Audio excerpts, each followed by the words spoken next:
Hey family, before we dive into today's video, I'd really appreciate your support. Subscribing is one of the best ways to help us out. It's quick, free, and keeps the awesome content coming. Every listen, like, and share truly means a lot. Let's keep this channel. Thank you so much. I caught my wife cheating with her ex at a wedding, so I quietly left and made her regret it forever. When I first started dating, my dad gave me some advice. He said, "Son, men of value do not tolerate disrespect, manipulation, or lies from women. Stay true to yourself and always be a man of worth." Unfortunately, there was a change in plans. The merger meeting was moved up, and I have to depart tomorrow morning. I won't be returning until late Sunday. I understand how significant this event is, especially because you are the maid of honor. But I was just elevated to CFO, and missing this meeting will be detrimental to both the firm and our future. "I'm truly sorry," I said. "Are you serious? We've been planning this for so long, and you're canceling at the last minute. I will be there alone. Do you understand how embarrassing that will be for me? Couldn't someone else go instead?" Ver replied. "This contract is worth more than $2 billion, and I am in charge of it. We've been working hard on it for the past year, and no one else can take my position. Many people's jobs are dependent on our success. I realize that's difficult, but I'll make it up to you with a bonus we'll receive from this deal. I understand that you are upset, but there is nothing I can do. I'll be back Sunday." Explained. Needless to say, she was outraged. She stopped talking to me and instructed me to sleep in the guest room. I did not have any closeness or intercourse prior to my trip, which was not common. Her coldness and rage were out of character. Attempted to comprehend, but couldn't calm her down, so I prepared for my trip and stayed the night in the guest room. I knew the wedding was important to her because of her friend Carol's troubles. Carol's ex-husband cheated on her during her life-threatening sickness and then abandoned her because he couldn't bear her delayed recovery. It upset Carol and exacerbated her problem, however. Following a miraculous recovery, Carol filed for divorce due to abandonment and suffered despair for the next 5 years. All of her friends and family were there for her, trying to cheer her up, but nothing seemed to help. Then one day she met a man at the grocery store, and her world instantly brightened. She reverted to her old self. Her friends' and family's prayers had been answered, and everyone wanted to celebrate the happy event. Brandon, her fiancé, adored her and planned a spectacular wedding. Vera, her best friend and maid of honor, remained by her side throughout. I understood how important this was too. Vera and I regretted having to cancel, but I was helpless. I knew I had to make amends to her and face her rage before departing for my trip. The next morning I tried to kiss Vera goodnight, but our bedroom door was shut and she did not open it. I told her how much I loved her and promised to call her when I arrived in Germany. Sadly, I walked to the waiting limo that would take me to the airport. I felt bad and disappointed by her reply. After 19 years of marriage, I still didn't comprehend my condition. I expected greater understanding and compassion. When I called her before my flight, her phone went to voicemail. I left another apologetic message, hoping to receive a response. I texted before takeoff and again after arriving 10 hours later, but received no response. I knew she was upset, and I figured I'd have to apologize abundantly to recover her trust. With no other options, I contacted our twin girls at college and explained the situation, asking them to check on their mother and make sure she was okay. I highlighted my concern and the urgency of hearing back from them to allay my fears. They understood and conveyed their love for me. They've always been daddy's girls, and I loved them dearly. When I arrived in Germany and settled into the hotel, I called my CEO for an update, only to learn to my dismay that the meeting had been canceled owing to the other firm's CEO's family death. I immediately called the airlines and booked a direct trip to Chicago O'Hare, which is only 30 minutes from the reception venue. Because the wedding celebration was scheduled to begin at 7 o'clock in the evening, I calculated that I would be there by 9 o'clock in the evening. To be a supportive husband, I believed that this gesture would make her happy. After I got my rental car, the GPS guided me to the reception hall. It was shortly after 9 o'clock in the evening when I arrived. The party was already in full swing. The area was packed with loud music, dancing, and plenty of beverages, with many attendees definitely having a good time and some drinking a little too much. I was glad to be there and looking forward to seeing my wife again. With over 200 people there, it was difficult to spot Vera at first, so I walked to the bar, ordered a double bourbon, and and began looking around for her. Thinking back on our voyage together, I realized that Vera was 5 years older than me and had recently divorced when we first met. Her former husband, Dr. Clayton Adams, was completing his residency at Mercy Hospital when their marriage ended due to his infidelity with a nurse from his profession. Vera had thrown him out. Heartbroken by his dishonesty, she had envisioned a life full of children and joy. Her ex-husband's infidelity, however, dashed those hopes. The divorce impacted her heart both emotionally and financially. Because medical residents make little money, the settlement divided what little they had.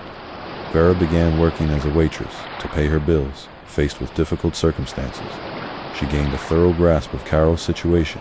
When Vera and I first met, it felt like a storybook romance. I was immediately smitten. Despite her past pain and misery, I saw in her a wonderful treasure. Her attractiveness immediately drew my attention. However, it was her love and compassion that ultimately won me over. I helped her overcome her obstacles, transforming her life for the better. We spent 19 wonderful years raising our twin girls with much love. Vera enjoyed my open and honest approach to our connection. We constantly discussed the importance of loyalty and commitment, which provided her with a sense of security. I highlighted my admiration for faithfulness and my contempt for infidelity, commending her for having the fortitude to leave her cheating husband. I admired her resilience in getting through that terrible moment. Our marriage was founded on trust, loyalty, and dedication, which kept us together until the unexpected incident at the wedding. Vera was still incredibly gorgeous at 44, and I, 5 years her junior, was in peak physical condition. Because of my dedication to fitness and jogging at 39, I felt like I was at the peak of my life. Our intimate relationship was solid, and the age gap between us was never an issue. Our twin daughters, Mara and Carrie, were thriving at college, full of life and optimistic about their futures. We had a happy, loving family and a marriage that appeared unshakable. That was until I noticed Vera at the wedding, sitting alone with her ex-husband Clayton. I knew Clayton was close with the bride, Carol, but his attendance at the wedding, particularly without his wife, surprised me. I was fatigued from my travels and fascinated about what I was witnessing. I paused to observe them intently, noting how friendly they appeared together, regardless of their history. I decided to step back for a moment to get a better idea of how they were engaging. It wasn't long before I felt like my world was falling apart. I was ready to intervene and disrupt their intimate moment when she abruptly rose, took his hand, and led him to the dance floor. Vera looked stunning in her tailored ivory gown, and I dearly hoped this was nothing more than a dance. Her confidence as they proceeded through numerous slow songs took me by surprise. I sat back nursing my drink and watched how things progressed. Vera had clearly been drinking, as seen by her flirting demeanor, which I knew could happen. She'd often get more loving and playful with me after a few drinks, which was typical for her. However, openly kissing another man, especially in front of her friends, was not normal or acceptable behavior. I was fully aware that she was my wife. This act of betrayal left me feeling both ashamed and outraged, watching my wife share private moments as well as watching him touch her improperly and exchange kisses with her left me stunned and angry. I became enraged, and just as I was going to intervene and stop it, they returned to a table off to the side and began kissing as if they were on their honeymoon. I could clearly see his hands on her chest and her hand under the table. Just as I was about to approach them, I realized my marriage was over. I remembered what my father often said: "Hey guys, respect yourself. Do not put up with being treated poorly." So I resolved to do something, but I remained calm. I could have made a big deal, ruined the ideal wedding, stopped them, and ensured it didn't go any further. But then I figured, if she wants him, she can have him. She isn't mine anymore. I'm feeling unusually tranquil. I got out my phone, zoomed in, and recorded several close-up photos and a brief video. Then I messaged her, "Guess what, sweetheart? My meeting was rescheduled, and I returned early. It appears that you are in good hands tonight. I'll go back home. I'm guessing you'll be spending the night with Dr. Clayton. I got it now. While you've been avoiding my calls and texts, have a blast, and here's to our marriage ending. I'll be gone by the time you get back tomorrow." I hit send and waited calmly to see if she received the message. While watching her, I noticed her phone light up. She noticed, picked it up, and began pressing buttons, obviously looking for the words. Vera quickly sobered up, her expression serious, when she saw my message. As soon as I saw her reaction, I left the gathering for my car. Vera must have spooked upon seeing me go, but I got outside before she could catch up. As I got in my car, I heard her yell, "Tony, please wait." I just gave her a chilly look, shook my head, got into my car, and drove away before she caught up. My phone started ringing, but I was too upset to answer. If she decided to return to her ex, it was evident that we were done. After capturing them together, we were done. It's been 22 years since I left that cheater, and she still returns to him at the first opportunity. She have to explain this disaster to our family and the kids, because it's her fault. My phone was filling up with urgent text messages. "Tony, please come back. I need to explain. I love you. Please come back. Damn it, Tony. It's not as you think. I love you." But after 2 days of long flights, no calls or texts, her frigid demeanor, and seeing her with Clayton, I had no desire to hear her out. I was furious and refused to deal with her or her justifications. After ignoring 20 calls and texts, I eventually stopped and returned one text message. It said, "Forget you. I'm doing excellent at my job. My children are off to college and everything is paid for. I am free to do as I like. I still have enough youth to begin again." After driving for 4 hours of my 7-hour drive back to Nashville, I stopped at a diner for dinner and a little nap in the car before continuing my trek home. While eating my eggs and bacon, I decided to share my sentiments with the world at the time. Facebook was the most popular social networking platform where people exchanged updates about their lives. Between bites, I updated my Facebook status from happily married to single and available. Then I shared 2 images I had taken of Vera and Clayton kissing passionately at the wedding. In the second photograph, his hand is plainly on her breast. Below the photo, I commented that Vera was upgrading and rejoining with her ex-husband, while I was returning to the dating scene. It may have been immature, but to me it was the truth. I was moving forward without her. The weird thing is that her ex, Clayton, was nearly 50, balding, overweight, and frankly not an upgrade in any manner. It's puzzling that she did it for an old man who had already cheated on her. Perhaps she preferred a doctor to an accountant. Honestly, it stung. It ocked a lot. I was in greater pain than I could ever remember. I felt sad and outraged, but it also seemed ludicrous. She is terminating a 19-year marriage with an elderly man who cheated on her over 20 years ago. Forget her, forget him. They are made for each other. I'm not the sort to tolerate such disrespect. Some may think it was simply a kiss and some caressing, and it isn't worth leaving her. In my opinion, either my girlfriend is committed to me or she has the freedom to be with another person. We all make our own decisions. Following my late breakfast and 2-hour siesta in the van, I started the road again and pulled into my driveway around 7 o'clock in the morning. When I turned on my phone and began sifting through dozens of alerts, there were so many that I didn't think they'd stop. There had to be at least 100 messages from her, her parents, her sister, and friends. Within 5 minutes of turning on the phone, it began ringing, and I realized it was Vera. I wondered if she slept last night or spent it with Clayton. No matter, I ignored her calls because I was over it and merely wanted to get out of the house and move on. I got along well with her family, so when they contacted me that morning, I answered the call and told her father what had happened. James, I had no indication she was dissatisfied with our marriage, but adultery was the final blow to our happy existence. I cannot take her contempt in front of people we know. She clearly still has affections for that jerk, and now she can be with him. I intend to find a woman who will appreciate what I bring to the table and remain loyal. James, I don't have any other options. I'll move out today and immediately put the house up for sale tomorrow morning. I'll contact a lawyer to begin the divorce proceedings. She can stay here until the house is sold, and I will make sure the divorce is fair. Call me old-fashioned, but I refuse to live with a lady who wants someone else. She made her decision, but I do not believe it was wise. James arrived more than 1 hour later, pleading with me to wait and talk to her before taking severe action. But when he begged me to give her a chance to explain, I referred to the photo of them, 2 of them, openly fondling each other at the wedding. I couldn't stand it, especially with her ex. Her father was upset with her conduct and my hasty decision-making as I entered our home. I felt tears rise as I realized that our once happy home had become an empty shell of our marriage. Over the last 5 years, we had changed our house into our perfect home. Mortgage rates were lower than 2.99% at the time, and our home had doubled in value. As the accountant, I chose to refinance the home at its full value, resulting in approximately $500. zero in equity, I instantly established $200,000 trust funds for each of our daughters.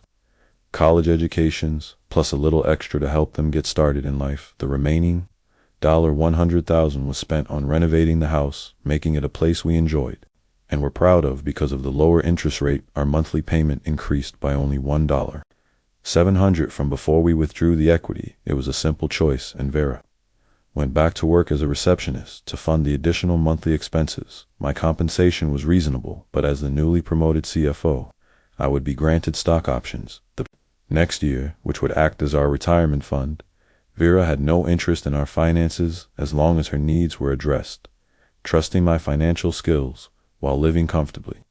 Although I attempted to explain the stock options multiple times, her lack of interest was obvious, but it didn't concern me too much. I looked forward to our future. Fortunately, this merger, which coincided with the breakup of my marriage, guaranteed a bonus and stock options worth approximately 40 shares. If successful, I would have to wait several years to exercise my options, but the prospect of the stock reaching $100 a share strengthened my confidence for the future.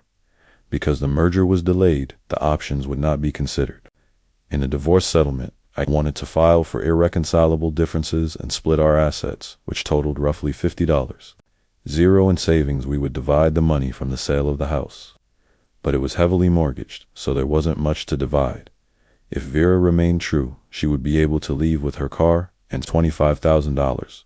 At the age of 44, she may have lived a loving life with a solid future. However, my rage and humiliation had surpassed any attachment or memories I had for her. All I wanted was revenge, and for her to understand how much she had lost. I hadn't seen Clayton in 20 years, and seeing him again brought back a lot of memories, both good and sad. He used to be my spouse, and we had a great connection until he became unfaithful, which terminated our marriage. We had a deep connection and were quite close, but he was not as important to me as Tony.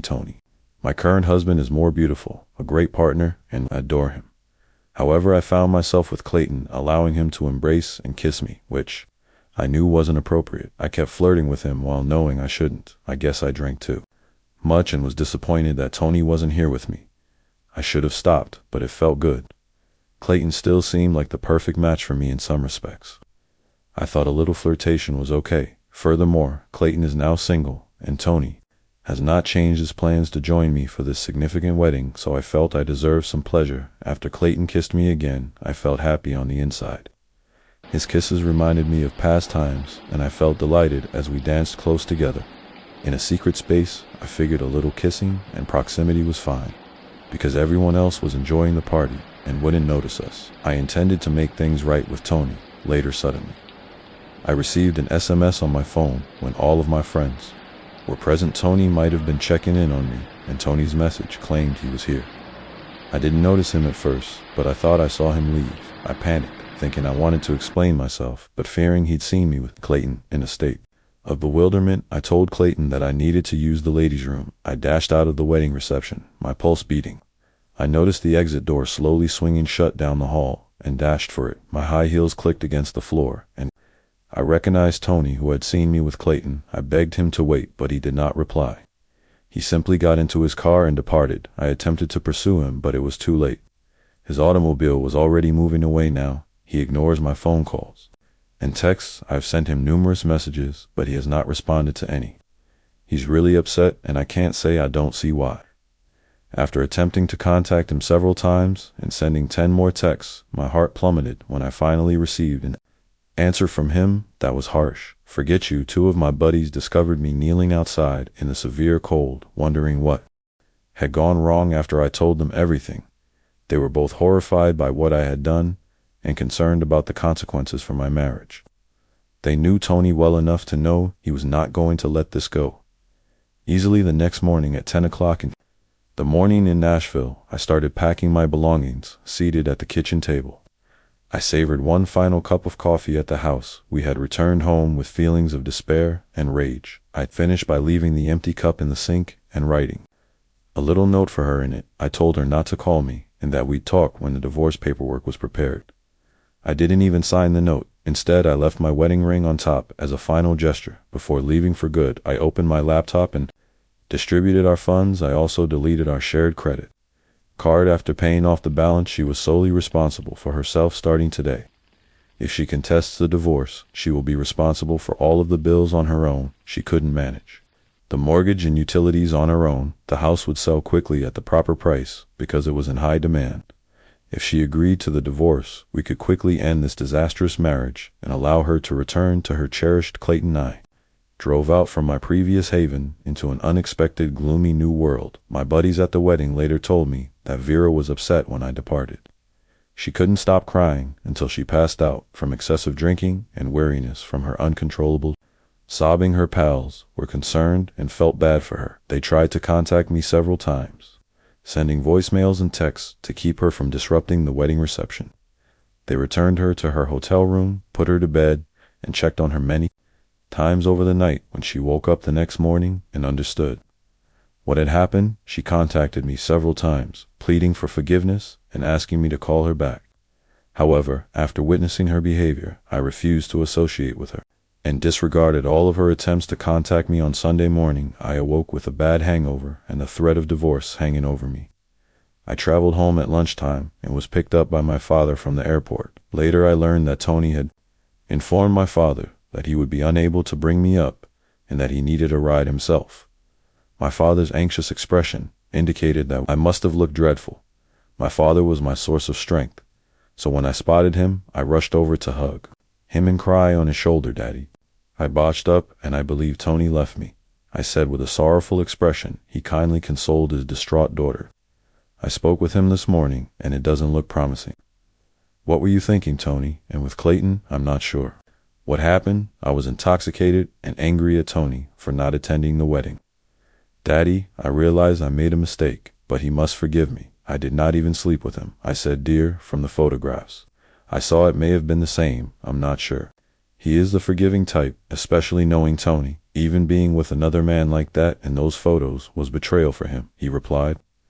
When I got home, I hoped to find Tony waiting for me, but I knew he had already left. I spent the day in tears, attempting to reach Tony and apologize. The irony hit me hard when I realized I had cheated on Tony with the man who had betrayed me years before. Tony, the man I loved and valued, seems to have fled in a second. His wedding band, which was left on the table with a small note, proved this truth. Meanwhile, because the company's condo designated for visiting clients was not booked, I moved in. I notified my CEO of my predicament and he approved my stay there. My supervisor, Bill, who was also a close friend, faced a similar circumstance years ago. He even recommended I postponed getting this year's stock options until a later date to gain an advantage. The next day, I went to my office on the 16th floor, knowing that Vera would not be able to get past security to see me. I had already informed the security personnel that if she tried to enter, they should respectfully accompany her out. They did an excellent job, and when Vera went to come on Monday, she immediately understood that she would be unable to see or speak with me at work. Despite her efforts, I was determined not to contact her. She was left in the dark about where I was staying and unable to contact me by phone. She felt alienated, regretful, and afraid about what was ahead. For her, in the midst of this, my daughters panicked and begged me to talk with their mother. I told them strongly, but gently, that their mother had chosen to be with someone else, which I considered a blatant betrayal. Before they could dispute, I made it obvious that I take infidelity very seriously. I emphasized that what their mother did constituted cheating in my perspective. My daughters understood my position and respected my decision. I attempted to make them understand that their mother's decisions had consequences and that our divorce was unavoidable. However, I assured them that I would always be there for them and wished to keep them in my life. I also taught them a lesson, hoping they would remember to always respect their future spouses and understand the seriousness of betrayal, as many people would not tolerate such disrespect. Several unexpected events occurred after I shared a post on Facebook. My friends and family were calling, wanting to know what was going on, but something else happened. I suddenly became very popular among women. I began going out with women who were younger than me, full of energy and excitement, something I hadn't had in years. Vera's constant complaints and negativity were replaced by exciting dates, affectionate text messages, and attention from women who simply wanted to have fun. A month after that post, I met Cheryl, who would eventually become my wife. We hit it off, and became a couple shortly after my divorce from Vera. Was official Ver was not pleased when she learned about my new life. She was mostly upset with herself, but she was also jealous and upset that I didn't give her another chance before moving on. I refused all of her requests to meet and only dealt. With her, through our lawyers, we eventually sold the house after paying the real estate agent fees and other selling expenses. There was little money left over, less than $1. Zero in equity. I decided Vera should receive that small amount. The lawyers worked hard to obtain a portion of my future earnings, but the court ruled that they could not base the settlement on what I might earn later. Instead, they calculated my average income to determine how much I should pay Vera had a job, so paying alimony would not be difficult. In the end, I agreed to pay her $22 per month for 2 years. It wasn't a lot, but it was enough to get her by until she could stand on her own again, or until she met someone else who was obviously not going to be me. In the years that followed, Ver and I never spoke directly, but rather, through our lawyers, she relocated to Chicago, where she joined a support group and eventually began living with Dr. Clayton, whom she had become close to. She wasn't as happy as she had been with me. She was aware of the consequences of her actions, which were motivated by anger and selfishness, but she still made a poor decision. She hadn't been intimate with Clayton that night, but she treated our marriage as if she were single again. 3 years later, at our daughter's graduation, Vera met my new wife Cheryl, who was 28 and pregnant, along with our 1-year-old daughter. Jolene. Vera, now 47, appeared much older, and Dr. Clayton, who had come with her, stayed behind. Vera eventually managed to speak to me alone after realizing the situation. She wanted to apologize, regretting her actions and the life we could have had together. She recognized the error of jeopardizing our perfect life for nothing. I told Vera that I had forgiven her, while I never expected to find her in someone else's arms. I expressed gratitude for the good times we had, our 2 beautiful daughters, and the love we shared. Vera's actions, as painful as they were, led me to Cheryl and the formation of a new family, which helped me overcome my anger. I advised her to focus bracelet on her future, assuring her that our past was behind us. I wished her well and expressed a desire to see her at future family gatherings. Cheryl joined me at that moment, holding our daughter, and I took the opportunity to introduce them. Their ages were clearly different. Vera, 47, could have easily been mistaken for Cheryl's mother. This realization made Vera regret even more the choices she made that led her to lose the love of her life over a single night of anger and selfishness. Over the next decade, we met again at our daughter's weddings. Vera remained unmarried, but continued to live with Clayton, who treated her well. However, seeing me with my new family and our young daughters stirred up old fond memories for her. The happy life she once had with me was now just a memory, leaving her to live out her days filled with regret for the love and happiness she lost. In a twist of fate that summer, after cashing in my stock options, I bought back the old family home. When it came back on the market, my entire family and friends, Vera excluded, were thrilled that the house filled with so many of our memories was ours once. Again, my daughters especially enjoyed visiting, reminiscing about their childhood in that loving home. It's unfortunate that Vera chose a different path she would have cherished, continuing the life we once envisioned together.